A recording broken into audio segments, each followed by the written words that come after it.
നമസ്കാരം. ഒരു വാർത്താ വിശകലന വീഡിയോയിലേക്ക് സ്വാഗതം. ചില ഓർമ്മപ്പെടുത്തലുകൾ മാത്രമാണ് ഈ ഒരു വീഡിയോയിൽ ഉദ്ദേശിക്കുന്നത്. നാളെ ഒരു ജനാധിപത്യ സംവിധാനത്തിലെ ഒരു പൗരൻ്റെ ഏറ്റവും വലിയ അവകാശമായിട്ടുള്ള വോട്ടവകാശം വിനിയോഗിക്കാൻ വേണ്ടി തയ്യാറെടുത്തിരിക്കുന്ന ആളുകളാണ് നമ്മളിൽ പല ആളുകളും. ചില കാര്യങ്ങളൊക്കെ ഒന്ന് ഓർത്ത് വയ്ക്കുന്നത് ഈ ഒരു അവസരത്തിൽ നല്ലതാണ്. ധ്രുവ് റാത്തയുടെ റിയാലിറ്റി ഓഫ് ബ്രെയിൻ വാഷ് എന്ന ഒരു വീഡിയോ വന്നിരുന്നു. പല ആളുകളും അതിൻ്റെ ഒരു ട്രാൻസ്ലേഷൻ ചോദിക്കുകയുണ്ടായി. ആ ഒരു വീഡിയോ ട്രാൻസ്ലേറ്റ് ചെയ്യാൻ വേണ്ടി എടുത്തു കഴിഞ്ഞപ്പോഴാണ് മനസ്സിലായത് നമ്മൾ പലതവണയായി പല ആവർത്തി ഡിസ്കസ് ചെയ്തിട്ടുള്ള പല കാര്യങ്ങളുമാണ് ആ ഒരു വീഡിയോയിൽ ഉൾപ്പെടുത്തിയിരിക്കുന്നത്. അതെല്ലാം കൂടെ ഒന്ന് ഏകീകരിച്ച ഒരു രൂപത്തിൽ എത്തിക്കുക എന്നുള്ളതാണ് അദ്ദേഹം ആ ഒരു വീഡിയോയിൽ ചെയ്തിരിക്കുന്നത്. കേരളത്തിൽ ഇത്തരത്തിലുള്ള കാര്യങ്ങൾ പലതവണ പല ആവർത്തി അല്ലെങ്കിൽ ഡെയിലി ഒരു 3 തവണ വെച്ചെങ്കിലും മാധ്യമങ്ങൾ ചർച്ച ചെയ്യാറുണ്ട്. കാരണം അത്രയധികം സാധ്യതകൾ ഇവിടെയുണ്ട്, സ്വാതന്ത്ര്യമുണ്ട്, അത്രയധികം പ്രബുദ്ധരായിട്ടുള്ള ജനത ഇവിടെയുണ്ട്. അതുകൊണ്ട് തന്നെ വീണ്ടും അത് ഒരു ട്രാൻസ്ലേഷൻ വഴി നമ്മളുടെ ആളുകളിലേക്ക് എത്തിക്കുക എന്ന് പറയുന്നതിനകത്ത് എനിക്ക് ഒരു വലിയ ആവശ്യം തോന്നിയില്ല. അപ്പോൾ നിങ്ങളിൽ ചില ആളുകൾ ചോദിക്കും, ഇപ്പോഴും കേരളത്തിൽ കുറേയധികം ആളുകൾ ഇത്തരത്തിൽ വിശ്വസിച്ച് മുന്നോട്ടേക്ക് പോകുന്നില്ലേ? അവർക്ക് കുറച്ച് വെളിവുണ്ടാക്കി കൊടുക്കാനായിട്ട് ഇത്തരത്തിലൊരു ട്രാൻസ്ലേഷൻ കൊണ്ട് സാധ്യമാവില്ലേ? എനിക്ക് യാതൊരുവിധ പ്രതീക്ഷയുമില്ല. കാരണം എന്താണെന്ന് വെച്ച് കഴിഞ്ഞാൽ അവർ ആ ഒരു വീഡിയോയുടെ തുടക്കത്തിൽ പറഞ്ഞ മറ്റേ ഭക്തി മൂത്ത ആളുകളാണ്. टिकट पर तो कुत्ता भी खड़ा हो जाए हम जिता देंगे। ये सच है, अगर कुत्ता भी आएगा उसको भी जिताएंगे। ये तो फिर अंधविश्वास नहीं, भक्त हैं, अंधविश्वास नहीं है, हम भक्त हैं। अगर हमें 5,000 का सिलेंडर भी मिलेगा तो हम 5,000 का सिलेंडर लेंगे, 500 रुपए लीटर पेट्रोल ले लेंगे, बट मोदी सरकार अगेन। അപ്പോൾ അവരുടെ ഉള്ളിലേക്ക് എങ്ങനെയാണ് ഈ ഒരു കാര്യങ്ങൾ ഇഞ്ചെക്ട് ചെയ്തിരിക്കുന്നത്, എങ്ങനെയാണ് നമ്മളിലേക്കും ഈ ഒരു കാര്യങ്ങൾ ഇഞ്ചെക്ട് ചെയ്യാനായിട്ട് ഇവർ ശ്രമിക്കുന്നത് എന്നീ കാര്യങ്ങളെ കുറിച്ചിട്ട് വളരെ സിമ്പിളായിട്ട് ഒന്ന് ഓർമ്മപ്പെടുത്താം. പലതവണയായിട്ട് ഈ ഒരു ചാനലിൽ ഇതിൻ്റെ ആ ഒരു ബേസിക് ഓർഡറിനെ കുറിച്ചിട്ട് ഞാൻ പറഞ്ഞിട്ടുണ്ട്. ഈ വാട്സപ്പ് യൂണിവേഴ്സിറ്റികളെ അദ്ദേഹം 4 ഡിപ്പാർട്ട്മെൻറ്റുകളായിട്ട് തിരിച്ചിട്ടുണ്ട്. ആ ഒരു 4 ഡിപ്പാർട്ട്മെൻറ്റുകളെ കുറിച്ചിട്ട് ഞാൻ സംസാരിക്കാം. ഈ കഴിഞ്ഞ ദിവസങ്ങളിലെ 1-2 എക്സാമ്പിൾസ് തന്നെ വീണ്ടും എടുത്ത് നോക്കുകയാണെന്നുണ്ടെങ്കിൽ, കൊല്ലത്തെ NDA സ്ഥാനാർത്ഥി നടൻ കൃഷ്ണകുമാർജി, അദ്ദേഹത്തിൻ്റെ കണ്ണിൽ കഴിഞ്ഞ ദിവസം ആരോ കുത്തി. ആരാണ് കുത്തിയത് എന്ന് അന്ന് അറിയത്തില്ലായിരുന്നു, ഇന്ന് കറക്റ്റായിട്ട് അറിയാം. അറിയത്തില്ലാത്ത ആളെ കുറിച്ചിട്ട് അദ്ദേഹം വ്യക്തമായിട്ട് തന്നെ അന്ന് മാധ്യമങ്ങളിൽ പ്രതികരണങ്ങൾ നൽകുന്നുണ്ടായിരുന്നു. ഒരു ഭയം അദ്ദേഹത്തിനെ ബാധിച്ചിട്ടുണ്ട്. ആ ഒരു ഭയത്തിന്റെ അടിസ്ഥാനത്തിലാണ് അദ്ദേഹം ചില പ്രസ്താവനകൾ പറയുന്നത്. ഒന്ന് കേട്ടു നോക്കാം. ഇന്നലെ എന്താണ് ഈ സംഭവവുമായി ബന്ധപ്പെട്ട് നടക്കുന്നത്? നമ്മുടെ പതിവ് പോലെ പ്രചരണം നടന്നുകൊണ്ടിരിക്കുകയായിരുന്നു. കുണ്ടറ മേഖലയിലായിരുന്നു ഇന്നലെ പ്രചരണം. അപ്പോൾ കുണ്ടറയിലൊരു മാർക്കറ്റ് ഏരിയ, എന്തൊരു ചന്ത എന്ന പേര്. അപ്പോൾ അവിടെ വെച്ച് സംസാരിച്ചുകൊണ്ടിരിക്കുമ്പോൾ വേദിയിൽ ഞാൻ ഈ തൃശ്ശൂർ പൂരവുമായി ബന്ധപ്പെട്ട വിഷയവും അവിടെ ഈ ഹിന്ദു വിശ്വാസികളെ വേദനിപ്പിക്കുന്ന പല സംഭവങ്ങളും അവിടെ നടന്നു. അപ്പോൾ അതിനെപ്പറ്റി നിശ്ചിതമായി ഞാൻ കമ്മ്യൂണിസ്റ്റ് പാർട്ടി വിമർശിക്കുന്നുണ്ടായിരുന്നു. കാരണം അവരുടെ കമ്മ്യൂണിസ്റ്റ് ഗുണ്ടകൾ ഈ പോലീസിനകത്ത് കയറിക്കൂടി അവരാണ് ഇത് ചെയ്യുന്നത്. ഇത് പറയുമ്പോൾ അവരുടെ ഓഫീസും മറ്റു ആൾക്കാരൊക്കെ അവിടെ എതിർഭാഗത്തുണ്ടായിരുന്നു, അവരുടെ പാർട്ടി ഓഫീസ്, ഇലക്ഷൻ ഓഫീസൊക്കെ. ഇത് കഴിഞ്ഞ് നമ്മൾ അടുത്ത വേദിയിലോട്ട് പോയി സംസാരിക്കുമ്പോൾ ഇവിടുത്തെ പോലെ തന്നെ കൂട്ടവും ക്രൗഡും ഉണ്ടായിരുന്നെങ്കിലും ഒരിക്കലും ഒരു തിക്കും തിരക്കും ഒരിടത്തും ഉണ്ടായിട്ടില്ലായിരുന്നു. അവർ മാലയിടുന്നു, ഷോളിടുന്നു, നമ്മൾ പോകുന്നു. ഈ തിക്കും തിരക്കിനിടയിലാണ് ആരോ ഒരാൾ എന്തൊരു സാധനം കണ്ണിലോട്ട് കുത്തി. ഇത് കഴിഞ്ഞപ്പോഴാണ് അവിടുത്തെ ആൾക്കാർ പറയുന്നത്, ഇത് ഇവിടുത്തെ പാർട്ടിക്കാരുടെ ഒരു കമ്മ്യൂണിസ്റ്റ് പാർട്ടിക്കാരുടെ ഒരു സ്ഥിരം പരിപാടിയാണ്. എന്തെങ്കിലും ചെയ്താൽ കൂട്ടത്തിൽ നുഴഞ്ഞു കയറി പലതും ചെയ്യുന്നത്. പരാജയ ഭീതിയിൽ പലരും പലതും ചെയ്യും. പക്ഷെ ഇത്തരം കാര്യങ്ങൾ ഒരു പാർട്ടിക്കാരും ചെയ്യരുത്. ആർക്കും എതിരെ നമ്മൾ പോലും നമ്മുടെ ശത്രു നികരുന്ന പാർട്ടിയുടെ ആൾക്കാരും നമ്മൾ ചെയ്യാൻ പാടില്ലാത്ത കാര്യം ആണെങ്കിൽ. ഇതിനുശേഷം കണ്ണിൽ കുത്തിയ ആളെ കുറിച്ചിട്ട് 24 ന്യൂസിൽ തന്നെ ഒരു വാർത്ത വന്നു. അപ്പോൾ അതിൻ്റെ ചെറിയ രൂപം ഇതാണ്. ജി കൃഷ്ണകുമാറിനെ ആക്രമിച്ച കേസ്, BJP പ്രവർത്തകൻ അറസ്റ്റിൽ. ചുമത്തിയത് ആയുധം ഉപയോഗിച്ച് ആക്രമിച്ചെന്ന കുറ്റം. അബദ്ധത്തിൽ താക്കോൽ കൃഷ്ണകുമാറിന്റെ കണ്ണിൽ കൊണ്ടതെന്ന് BJP പ്രവർത്തകന്റെ മൊഴി. ഇവിടെ 2 കാര്യങ്ങളാണ് മനസ്സിലാക്കേണ്ടത്. കൃഷ്ണകുമാറിനെ പോലെ പല ആളുകളും പെട്ടെന്ന് തന്നെ ഈ NDAയിലേക്കൊക്കെ ചാടി കയറിയിട്ടുണ്ട്.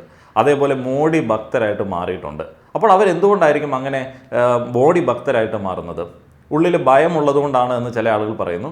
അല്ലെങ്കിൽ രാജ്യത്തിൻ്റെ കാര്യത്തിൽ വലിയ പ്രതീക്ഷ ഉള്ളതുകൊണ്ടാണ്, രാജ്യസ്നേഹം ഉള്ളതുകൊണ്ടാണ് എന്ന് ചില ആളുകൾ പറയുന്നു. അതിലെ ഭയം എന്ന് പറയുന്ന എലമെൻറ്റ് ആദ്യം തന്നെ എടുത്തു നോക്കണം. ഇപ്പോൾ ഇദ്ദേഹത്തിന് ഒരു ഭയമുണ്ട്. തൃശ്ശൂർ പൂരത്തെക്കുറിച്ചിട്ട്, ഹിന്ദു മതവിശ്വാസത്തെക്കുറിച്ചിട്ട്, ഹിന്ദു വിശ്വാസികളെ കുറിച്ചിട്ട് പറഞ്ഞാൽ ആരോ ആക്രമിക്കും. അത് കഴിഞ്ഞിട്ട് കണ്ണിൽ കുത്തിയാലോ ഈച്ച കുത്തിയാലോ അത് ഹിന്ദു മതവിശ്വാസത്തിനെതിരായിട്ടുള്ള ഒരു ആക്രമണമാണ് എന്ന് അദ്ദേഹത്തിന് തോന്നലുണ്ടാവുന്നു.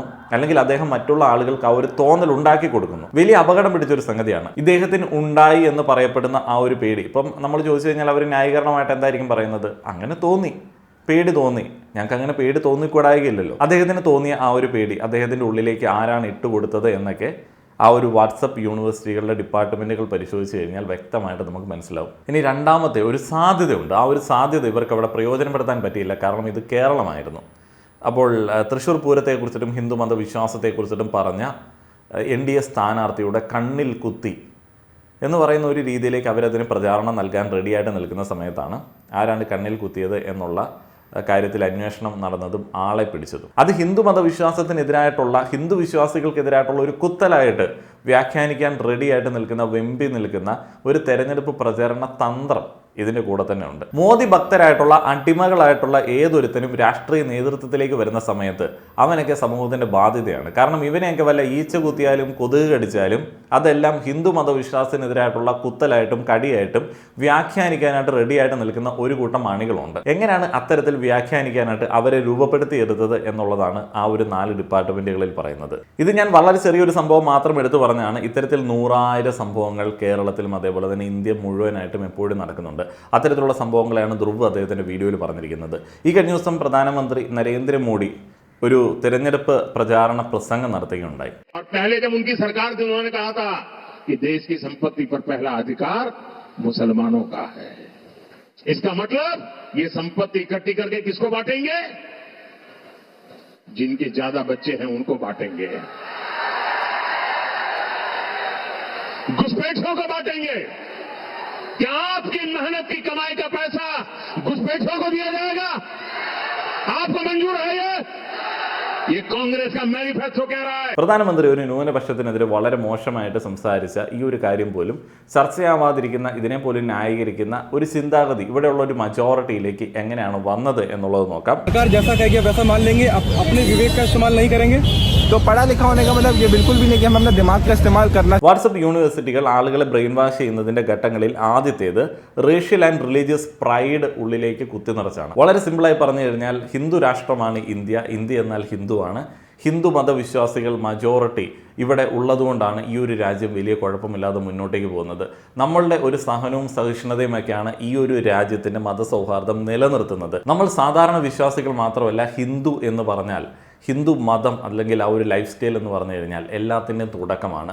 നമ്മുടെ ഗ്രന്ഥങ്ങളിൽ നിന്നിട്ടാണ് ലോകത്തിൻ്റെ പല കണ്ടുപിടുത്തങ്ങളും നടത്തിയിരിക്കുന്നത്. ഈ ഒരു ആത്മാഭിമാനം ഇങ്ങനെ കൂടെ മജോറിറ്റിയിലേക്ക് ഇങ്ങനെ ഇട്ട് കൊടുക്കുന്നു. ഈ ഒരു മജോറിറ്റിയിലേക്ക് ഇട്ട് കൊടുക്കുന്നത് അതുള്ളതല്ലേ എന്നുള്ളൊരു സ്വാഭാവികമായിട്ടുള്ള ചിന്തയാണ് സാധാരണ ആളുകൾക്ക് തോന്നുക.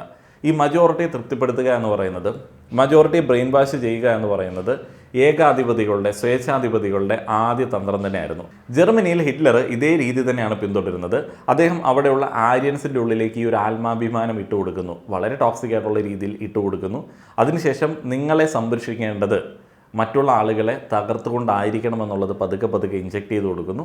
അങ്ങനെയാണ് ജ്യൂസ് നമ്മളുടെ ശത്രുക്കളാണ്, അവർക്കെതിരെ വേണം നമ്മൾ വർക്ക് ചെയ്യാൻ എന്നുള്ള ഒരു ആശയം അവരിലേക്ക് ഇട്ട് കൊടുക്കുന്നത്. ഇതേ രീതി തന്നെയാണ് ഇവിടേക്ക് വരുന്ന സമയത്തും. ഇപ്പോൾ ഗോൾവാക്കറിൻ്റെ, സവർക്കറിൻ്റെയും ഒക്കെ കാര്യം ധ്രുവ ഒരു വീഡിയോയിൽ പറയുന്നുണ്ട്. അവരുടെ ഒരു ആശയം എന്തായിരുന്നു? അവരുടെ ഒരു ആശയം എന്ന് പറയുന്നത്, ഇപ്പോൾ സിഖ്, ബുദ്ധ, ജൈന മതമെല്ലാം ഹിന്ദുവിൽ നിന്ന് തന്നെ ഉള്ളതാണ്. ബാക്കിയുള്ള ക്രിസ്ത്യൻ, മുസ്ലിം എന്ന് പറയുന്ന നമ്മളുടെ രാജ്യത്ത് നുഴഞ്ഞു കയറാൻ വന്ന, നമ്മളുടെ രാജ്യത്തെ പിടിച്ചടക്കാൻ വന്ന ആളുകളാണ്. ഇതേ ആശയം തന്നെയാണ് ഇപ്പോഴും BJP സംഘപരിവാർ അനുകൂലികൾ ഉള്ളിൽ വെച്ച് പുലർത്തിക്കൊണ്ടിരിക്കുന്നത്. അപ്പോൾ അതിൽ ചില ആളുകളുണ്ട്, മൃദു സംഖ്യകൾ നമ്മൾ പറയുന്ന ആളുകളുണ്ട്. അപ്പോൾ അവർക്ക് രാജ്യത്തിന് അഭിമാനം ഹിന്ദുവിൽ തന്നെയാണ്, എന്നാലും കുഴപ്പമില്ല, ഞങ്ങൾ മനുഷ്യസ്നേഹികളാണ്, ബാക്കിയുള്ള ആളുകൾ നൈസായിട്ട് ഞങ്ങളുടെയൊക്കെ ഒരു കരുണയിൽ മുന്നോട്ടേക്ക് പോകട്ടെ എന്നൊരു ചിന്തയാണ്. എന്നാൽ അവരെ തീവ്രമാക്കാൻ വേണ്ടിയുള്ള ഒരു ഭയം അടുത്ത ഡിപ്പാർട്ട്മെൻറ്റ് ചെയ്തുകൊണ്ടിരിക്കും. വാട്സപ്പ് യൂണിവേഴ്സിറ്റികളുടെ അടുത്ത ഡിപ്പാർട്ട്മെൻറ്റ് വിക്ടിമൈസേഷനാണ്. അപ്പോൾ അവർ ഈ ആത്മാഭിമാനം ഉള്ളിലേക്ക് ഇട്ടുകൊടുത്ത ആളുകൾക്കിടയിലേക്ക് വീണ്ടും കൊടുക്കാൻ ആഗ്രഹിക്കുന്നത്, എന്നാൽ നിങ്ങൾ അപകടത്തിലാണ്, നിങ്ങളെ പല ആളുകളും ഇരയാക്കാറുണ്ട്, നിങ്ങൾ ആത്മാഭിമാനമുള്ള ഹിന്ദു മതവിശ്വാസികളാണ്, എന്നാൽ നിങ്ങളുടെ വിശ്വാസം, നിങ്ങളുടെ സഹനം, നിങ്ങളുടെ സഹിഷ്ണുത, ഈ ഒരു കാര്യങ്ങളെ മുതലെടുക്കുന്ന ചില ആളുകളുണ്ട്. അവർ ഇത് പിടിച്ചടക്കാനായിട്ട് ശ്രമിക്കുന്നു. ഇപ്പോൾ രാമക്ഷേത്രത്തിൻ്റെ പ്രാണപ്രതിഷ്ഠാ ചടങ്ങിൽ നടി രേവതി കൊടുത്തൊരു സ്റ്റേറ്റ്മെൻറ്റ് നിങ്ങൾ ഓർക്കുന്നുണ്ടാവും. അപ്പോൾ അദ്ദേഹം എന്താണ് പറഞ്ഞത്? ഇതുവരെ ഹിന്ദുവായിട്ട് ഞാൻ ഉറക്കെ എൻ്റെ വിശ്വാസം തുറന്നു പറഞ്ഞിട്ടുണ്ടായിരുന്നില്ല. ഞങ്ങൾ ഹിന്ദു മതവിശ്വാസികളുടെ ഒരു സഹിഷ്ണുതയിലും സഹനത്തിലും ഒക്കെ അടിസ്ഥാനപ്പെടുത്തിയിട്ടാണ് ഇവിടുത്തെ സാഹോദര്യം നിലനിന്ന് പോയിരുന്നത്. അപ്പോൾ ഇനി ഞങ്ങൾ അങ്ങനെ പറയാൻ ആഗ്രഹിക്കുന്നില്ല. അങ്ങനെയുള്ള ഒരു രീതിയിലായിരുന്നു അദ്ദേഹത്തിന് പ്രസ്താവന കൊടുത്തത്. അദ്ദേഹം ഒരു കൂട്ടം ആളുകളുടെ റെപ്രസെൻറ്റേറ്റീവാണ്. അപ്പോൾ അദ്ദേഹം എന്തുകൊണ്ടാണ് ഇപ്പോൾ ഈ ഒരു രീതിയിൽ ഒരു സ്റ്റേറ്റ്മെൻറ്റ് കൊടുക്കുന്നത്? ഇത് രണ്ടാമത്തെ ഡിപ്പാർട്ട്മെൻറ്റ് കാര്യമായി തന്നെ വർക്ക് ചെയ്തിട്ടുള്ളത് കൊണ്ടാണ്. ഞങ്ങൾ ഇരയാവുന്ന ആളുകളാണ്, ഞങ്ങൾ ഇരയാക്കപ്പെടുന്നു, ഇനി ഞങ്ങൾക്ക് ഇങ്ങനെ ഇരുന്നുകൂടാ, ഇനി ഞങ്ങൾ ഹിന്ദു മതവിശ്വാസികൾ ഉണരണം, ഞങ്ങളെ ഉണർത്താനായിട്ട് ഒരാൾ വന്നിരിക്കുന്നു, അയാളെ സപ്പോർട്ട് ചെയ്യണം. ഇവിടെയൊക്കെയാണ് മറ്റേ ശാലിനി ഉണ്ണികൃഷ്ണനൊക്കെ വരുന്നത്, കേരള സ്റ്റോറി പോലുള്ള സിനിമകൾ വരുന്നത്. അപ്പോൾ അത്തരത്തിലുള്ള സിനിമകൾ വരുന്ന സമയത്ത് നമ്മളുടെ കുട്ടികൾ, ശാലിനി ഉണ്ണികൃഷ്ണനെ പോലെയുള്ള നമ്മളുടെ പാപ നിഷ്കളങ്കരായിട്ടുള്ള കുട്ടികൾ ഇരകളാവാൻ വേണ്ടി പോകുന്നു. അവരെ ഇരയാക്കാൻ വേണ്ടിയുള്ള ഒരു കൂട്ടം ആളുകൾ, നുഴഞ്ഞു കയറ്റക്കാർ വന്നിരിക്കുന്നു. അവർ മറ്റ് മതവിശ്വാസികളാണ്. സിനിമകളിൽ കൂടെയും ആട്ടുകളിൽ കൂടെയും പ്രസംഗങ്ങളിൽ കൂടെയും ഇവർ ഈ ഇരയാക്കൽ കാര്യം ഇങ്ങനെ കൂടുതലായി പറഞ്ഞുകൊണ്ടിരിക്കും. അപ്പോൾ അതുമായി ബന്ധപ്പെടുത്തുന്ന ചില സംഭവങ്ങൾ ഈ വാട്സപ്പിൽ കൂടെ ഷെയർ ചെയ്യപ്പെടും. എൻ്റെ വീടിനടുത്തുള്ള 2 ആളുകൾ പോയിട്ടുണ്ട്, എൻ്റെ വീടിനടുത്തുള്ള 2 കുട്ടികളുടെ അനുഭവം നിങ്ങൾ കേൾക്കൂ, അവിടെ ഇങ്ങനെ ഒരു അനുഭവം ഉണ്ടായിട്ടുണ്ട്. വാട്സപ്പ് യൂണിവേഴ്സിറ്റിയിലെ അടുത്ത പ്രധാനപ്പെട്ട department you are in danger എന്ന് പറയുന്ന ആളുകളാണ്. നിങ്ങൾ അപകടത്തിലാണ്. ആ ഒരു അപകട ഭീതിയാണ് പലപ്പോഴും നമ്മുടെ കമൻറ്റ് ബോക്സിൽ ചില ആളുകളുടെ കമൻറ്റുകൾ വായിക്കുന്ന സമയത്ത് നമുക്ക് ഫീൽ ചെയ്യുന്നത്. അവർ പേടിക്കുകയാണ്. ഞങ്ങൾ അങ്ങനെയായിരുന്നു, അവർ അന്ന് ഇത്ര നമ്പറാണ്, ഇന്ന് ഇത്ര നമ്പർ കൂടി, ഇന്ന ആളുകൾ അങ്ങടേക്ക് പോയി, ഇന്ന ആളുകളെ കൊണ്ടുപോയി, ഞങ്ങളുടെ കുട്ടികൾ. ഈ ഒരു അപകട ഭീതി അവർക്കുണ്ട്. പല രീതിയിലാണ് ഈ ഒരു ഭീതി ഇഞ്ചെക്ട് ചെയ്യുന്നത്. കേരള സ്റ്റോറി ഒരു എക്സാമ്പിളാണ്, കാശ്മീരി ഫയൽസ് ഒരു എക്സാമ്പിളാണ്. പണ്ഡിറ്റുകൾക്ക് സംഭവിച്ചത് നിങ്ങൾ കണ്ടില്ലേ? അത് നിങ്ങളിലേക്കും എത്താൻ വേണ്ടി പോകുന്നു. ശാലിനി ഉണ്ണികൃഷ്ണന് സംഭവിച്ചത് നിങ്ങൾ കണ്ടില്ലേ? അവരുടെ അച്ഛൻ, അവരുടെ അമ്മ എന്ത് പ്രതീക്ഷയോടെയാണ് വളർത്തിയത്. അപ്പോൾ ഈ ഒരു അപകട ഭീതി ഉള്ളിലേക്ക് ഇട്ട് കൊടുക്കുകയാണ്.